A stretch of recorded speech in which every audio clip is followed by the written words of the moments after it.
My name is Marianne. At the start of last year, I overindulged in gourmet food and gained 3 kilograms, so I'm 45 years old and dieting in anticipation of this coming end-of-year holiday. If I lose 3 kilograms now, it won't be a problem if I gain 3 kilograms during the long holiday, right? Right? Isn't that the point? Haha, you must be joking. There's so much delicious food from Christmas to New Year's. It's a happy problem. I'll probably end up buying myself Valentine's chocolates too. Oops, I'm drooling a little. Looks like I'm going to gain weight again this year, oh dear. Well, today I have a winter episode I'd really like you to hear. It's a story from when I was 25 years old. After dating for several years, my engagement to my boyfriend, Scott, was decided, and I introduced him to my parents. This was the so-called marriage greetings. My parents liked Scott, and the marriage discussion should have gone smoothly, but there was a problem. When my older sister, Sally, who is 2 years older than me, came back from work, she was fixated on Scott. Strangely, when you are sisters, you can understand each other's feelings and thoughts. She had fallen in love with Scott at first sight. I hoped it was just a whim, but when my sister shook hands with Scott, she blushed and held his hand tightly. Even when talking, she always had a dreamy look in her eyes.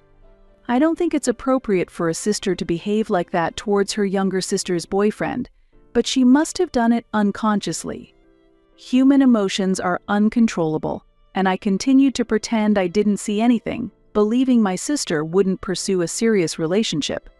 However, after Scott left, my sister, who had just come out of the bath wrapped only in a towel, confronted me.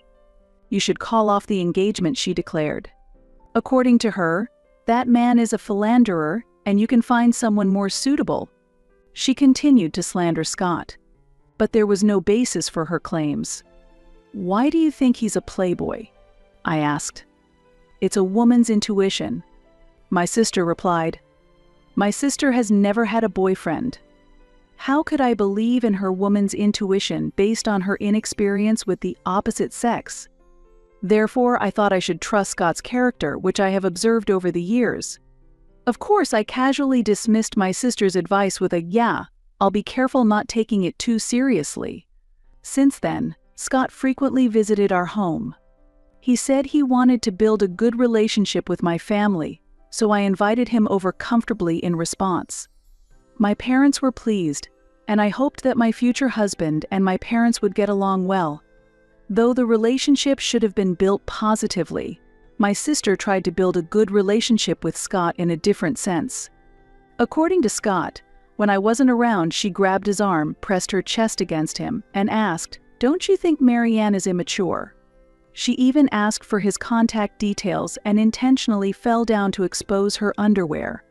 Scott said it was so overdone it was actually funny, but I would have been really worried if he was the kind of man to take it seriously. Also, my sister thought there was a chance because Scott couldn't outright refuse her as she was my sister. And every time they met, she approached him with a sweet voice saying, "Hey." Although it started with love at first sight, the fact that Scott worked at a fairly large company also struck her heart. He's dependable, has the type of face I like, and is a good man who provides security for the future, she said. She was completely captivated by him. While witnessing my sister's inappropriate behavior, my parents said nothing. In fact, it's not new for my parents to say nothing to my sister. Honestly, my sister has always been the type who can't do anything right. For instance, if asked to warm up the side dishes, she somehow uses a non-heat-resistant plastic dish and melts it, and she was bad at studying. She was also not good at sports, often skipping swimming classes with various excuses like hurting her foot, feeling unwell, or having skin issues. She was not good at academics, sports, or household chores. Honestly, her looks aren't particularly outstanding either. Still, just because she is the eldest daughter, my parents treat her specially and secretly push the role of supporting her onto me. Quietly, that is. I've been continually told to make her stand out without attracting attention. It's unfair to be treated so differently as siblings. However, maybe my parents see her as a pitiable child who can't do anything, which makes them feel even more sorry for her. Strangely, I've always been the type who is efficient and can do anything quickly. Perhaps the adults felt there was no charm in teaching someone who could handle everything on her own. Thus, I can easily manage the task of supporting my sister, and I sometimes intentionally act as the incapable one in public. As I grew out of my teenage years and realized, continuing this way, I'll fail the exams, I began to resist my parents and act on my own will. If I had continued to comply, I really would have become a person who can't do anything. Due to my defiance, my sister began to dislike me a bit for losing support, but our relationship was never truly bad. We could talk normally, and sometimes I even gave advice on her issues. Our family had distorted aspects, like overprotectiveness towards my sister and a bit of hostility from her, but I still think we were a perfectly normal family. However, the balance was disrupted because Scott did not reciprocate my sister's feelings. I can't accept that my younger sister is getting married before me. On the eve of our wedding, my sister exclaimed these words to our parents. "Don't say that. You will find a good partner soon too, Sally." "I agree with Dad, Sally. It's not like that. Normally the older sister gets married first, and then the younger sister. It's too soon for her." "But the wedding is tomorrow, isn't it?" "What are you saying, Mom? Don't you care about me? I'm going to be the pitiful older sister who gets surpassed by her younger sister." "That's not true." That night, I quietly listened to the intense exchanges between my sister and our parents from the hallway. Should my sister get married first? If I waited for her to marry, I would age considerably in the blink of an eye. What is she really thinking? I thought once she voiced her complaints, she would settle down. I understand. Both Mom and Dad will not attend the wedding tomorrow, so please be satisfied with that, Sally. What? I was shocked by these words. Both my father and mother agreed not to attend my wedding and apologized to my sister. What is this? It's like they're followers of my sister's cult. This is beyond mere indulgence. Still, my sister sighed unhappily. Fine, I'll compromise. Let her have a wedding that nobody acknowledges. She clearly does not want me to marry Scott. Probably because she herself has feelings for him. It's unbelievable. A wedding without the presence of my parents due to my sister's unrequited love is becoming a reality.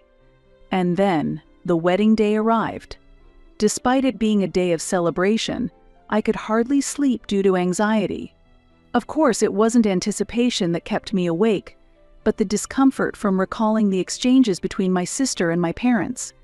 I won't forget the satisfied smile on my sister's face when my parents told her they wouldn't attend. At the venue, I explained to Scott and his parents that mine would not be attending. I apologize. My sister opposes this marriage, so my family will not be attending, I said. It was a heartbreaking announcement to make. My in-laws could hardly believe that there were parents who would not attend their own daughter's wedding. They were silent for a while after hearing my story. On such an important day, the moment I felt the heavy atmosphere, my mother-in-law took my hand. Immediately, my father-in-law placed his hand on top of ours. Do you remember that your family is here? Don't make this day a sad one. Come on, why don't you smile, said my mother-in-law warmly, and I couldn't help but tear up. Marianne, I'm here as your husband, so please stop saying the family isn't attending, Scott said as he tenderly stroked my head. Seeing me start to cry, my in-laws and Scott hurried to cheer me up, saying, "Don't cry. You're the bride and your makeup will run," even though they were joking. Then my mother-in-law looked at me intently and said, "Marianne, it might be tough with your family back home, but this new life you're starting should be a wonderful beginning. Let's build your own family." Though I was feeling abandoned, my mother-in-law firmly embraced me. Scott and my father-in-law followed suit. I told myself it's okay, just like my mother-in-law said, this is supposed to be a new beginning. I vowed to build my own happy family, and that day I officially got married with Scott. 15 years have passed. During that time, my husband and I had a daughter and 2 sons. My capable daughter, who can handle anything, keeps an eye on her 2 mischief-loving brothers who mess up the house. Sometimes, the sound of my own voice yelling, "Stop it now," surprises even me. Scott's job was going well, we bought a house, and we were living a stable life, but then unexpected visitors appeared. It was none other than my father, mother, and sister. After marriage, I had kept my distance from my family and hadn't given them my new address. However, they somehow found our house and showed up unexpectedly. Of course, the words that came out from me when they appeared were not a warm greeting like, "Long time no see," but, "What do you want?" "I have a favor to ask of you," my sister said.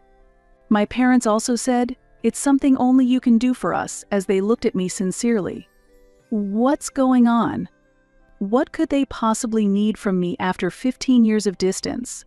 Half in anticipation and half in fear, I remained silent as my mother spoke up. "We want you to give Scott to your sister." What? Both Scott and I were shocked by her words. Wait a minute. Why do you mean I need to give Scott away? When I asked this sharply, both my parents turned away, looking guilty. Only my sister remained smug and proud. She's still single and she's turning 42 this year. And that's a problem because I couldn't grasp the logic in my father's words. Scott showed the same confusion. Actually, the company she worked for recently went under, and she's currently unemployed. That's tough.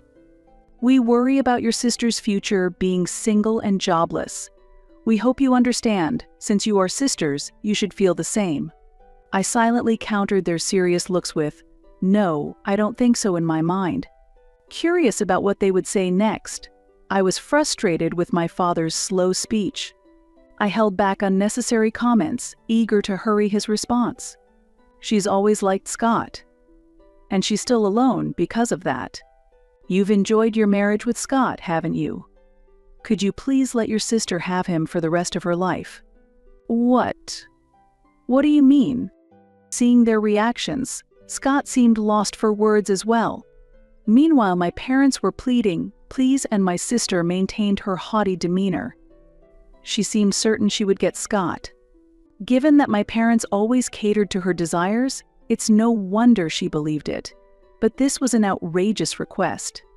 As I held my head in my hands, Scott pulled me aside and whispered, "This might actually be a chance." Really? Yeah, because this is like that joke you made when you were drunk coming to life. Then, shall we go for it? With that, we stood up and faced my sister and parents again. "Do you really love Scott that much?" Surprised by my question, my sister couldn't hide her astonishment and repeated several times, "Yes, yes, I really, really have loved him all this time." Truly? That's some deep affection. To continue loving him for 15 years, even though he's another woman's husband. Yes, it's been very painful. Seeing you and Scott together, it should have been me. Stunned by her conviction-filled words, Scott and I struggled to keep our composure. "I give up. If you love him that much, I'll step aside." The parents were shocked by this statement. My mother quickly reacted, "Really? Don't you love Scott too?" "No, actually, Scott. To tell you the truth, I've always liked Sally." When Scott replied, my sister's face flushed with delight. "Really? I knew it. You never resisted when I hugged you, and your eyes always looked so loving. I've been waiting. Finally, this moment has come." It was hard for me to suppress my laughter. Scott was pretending to cry, but I could see his shoulders shaking. "We'll just have to bear with this moment a little longer. We'll always be together from now on, Scott." Suddenly, my sister started speaking to him so casually, it strangely sounded natural. For the past 15 years, she must have been experiencing a fulfilling romance with Scott in her mind. "Sally, I'm happy. Please be my support from now on," Scott said with a smile. "Yes, absolutely. So, I'm going to quit my job. Really?" The sudden blush on my sister's face disappeared, replaced by an expression of shock. "I want to be with you, Sally, all the time, so I'm quitting my job to always be by your side. What? I won't even go outside anymore. I'll follow you to the bathroom, and I'll watch you do housework from behind. Scott's cheerful tone left my sister momentarily stunned before she began to panic. Our parents couldn't hide their disturbance either. But I'm not working either, and this? This is troubling. What's troubling? If we're together, we have nothing to fear. We don't need money to be happy. But nowadays, we need to pay for insurance, right? It's not like the old times. We can't love each other if there is no money. I'm not saying that, but my sister's eyes lost focus. Seizing the moment, I quickly said, Scott, if we do end up divorcing, I'll be taking a generous share of the assets, so you better pay up. Don't worry, your sister and parents will take care of the payments, Scott replied with a laugh. Hearing this, our parents went pale and looked at each other. Sally, this is hard to say, but this isn't right. Stealing a husband from your sister. Exactly, Sally. That is indeed. Where had all the previous passion gone? It was as if our parents had suddenly switched their gear. What are you talking about? You promised to give Scott to me. But Sally, that was before. I don't want to hear it. Doesn't anyone support me? As my sister ranted in a frenzy, she pulled my mother's hair, and my father struggled to mediate. It was like watching a scene of utter chaos. In the midst of the chaos, Scott calmly inserted his words. As everyone's attention turned to him, he said, Honestly, you are not my type. I respect you as Marianne's sister. But apart from that, I don't really want to interact much with you. Especially that upward gaze. Yes, that actually turns me off. The feeling that someone harbors unrequited feelings for me is honestly quite difficult. Scott's candid remarks left both my sister and our parents speechless. But Scott, what was all that earlier? Please stop being so casual with someone else's husband. There's no way he could fall for you. We have a family and we are living happily. While saying this, I stopped my sister, who was walking towards Scott with a pale face. What? You tricked me, my sister shouted. How can you think someone who hasn't contacted you for 15 years loves you? Isn't that unrealistic? I challenged her. My sister's face turned red and she began to tear up. Clearly tears of frustration. If you were truly an attractive woman, maybe. But no one finds charm in someone who is unemployed, dependent on their parents, and can't do anything because her mother has always done the household chores. With those things at your age, any marriage wouldn't last long. As I spoke plainly, Scott chuckled quietly behind me. Struck by the truth of these words, my sister began to cry loudly, unable to stop her tears. Our parents tried to comfort her, but their faces bore confused expressions, as if saying it's really true. Therefore, I'm not handing over Scott. With that being the case, please give up, Sally. At this, my sister began to cry like a child. It was an unseemly sight for an adult.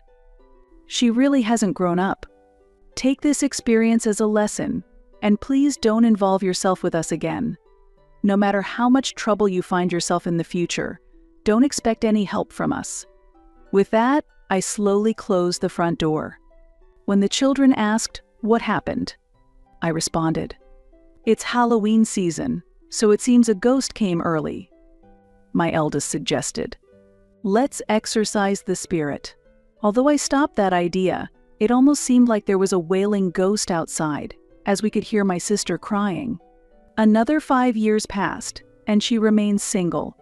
She managed to find a job but was eventually fired for inappropriate behavior and caused trouble by rushing into marriage too much, leading to her being banned from matchmaking events. It seems she might stay single for life. My parents are working part-time even after retiring, saving money for her sake. They probably realize they can't rely on her for their future care. I hope they feel the consequences of indulging her after all their hard work. Now, I spend my days as a homemaker without worrying about my children's school fees, thanks to my intelligent children and a husband with a stable income. Sometimes I wonder if working outside could have helped me quickly burn off the calories from overeating during the end-of-year holiday.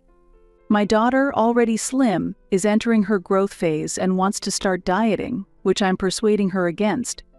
You can think about dieting when you're older like me, I advise her. My 2 sons love dancing and recently showcased their talent at a local event, winning several awards. They confidently say, "We're going to be in BTS one day." So, I sincerely hope BTS continues as a group until my sons are grown-ups. We enjoy regular visits from my in-laws, who are as dear to me as my own parents, sharing delightful meals. When the children have spring break, we plan to take a spa trip, looking forward to spending quality time together. Though there were many difficulties before marriage, my daily life through marriage has been filled with happiness, deepening the true bonds of family.